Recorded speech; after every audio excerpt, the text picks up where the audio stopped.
दीर्घकाळापर्यंत थंडी आणि फुलधारणेच्या काळात वाढलेली आर्द्रता आंबा पिकासाठी धोकादायक ठरत आहे। सिंधुदुर्ग जिल्ह्यातील आंबा बागायतदारांना नुकसान भरपाई देण्यासाठी विशेष आर्थिक पॅकेज द्यावे अशी मागणी माजी केंद्रीय मंत्री आणि खासदार नारायण राणे यांनी केंद्रीय कृषी आणि शेतकरी कल्याण मंत्री शिवराज सिंह चौहान यांच्याकडे निवेदनाद्वारे केली आहे।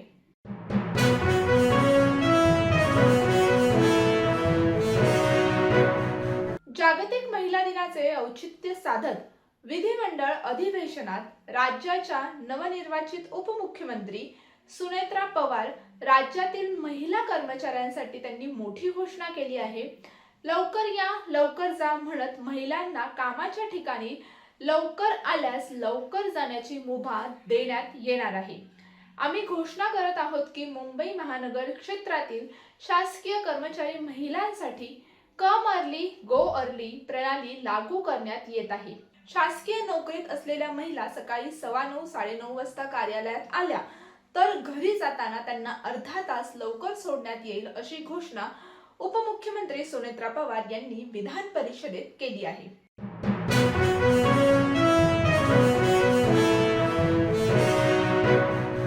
पाकिस्तान जिंदाबाद अशा घोषणा दिल्यामुळे पुण्यातील झोपडपट्टी परिसरातून एका 20 वर्षीय तरुणाला अटक करण्यात आली आहे। संबंधित घोषणांचा व्हिडिओ सोशल मीडियावर व्हायरल झाल्यानंतर पोलिसांनी अटकेची कारवाई केली।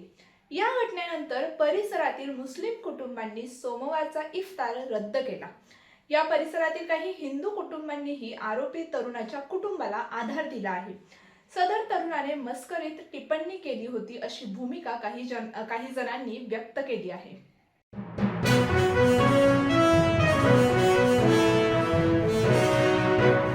टीम इंडियाला फायनल पर्यंत पोहोचवण्यात आणि विश्वचषक जिंकून देण्यात संजू सॅमसनची मोठी भूमिका राहिली आहे। भारताच्या संजू सॅमसनला मालिकावीर म्हणून पुरस्कार देखील देण्यात आला आहे। दरम्यान संजूचा एक व्हिडिओ सध्या सोशल मीडियावर मात्र चांगलाच व्हायरल होत आहे।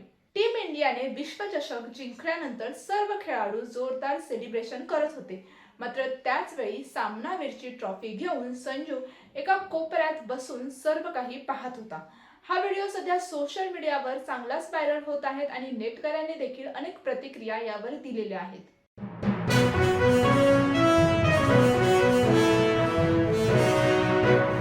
मराठी कलाकार विवेक सांगळेने मालिका विश्वात बरीच प्रसिद्धी मिळवली।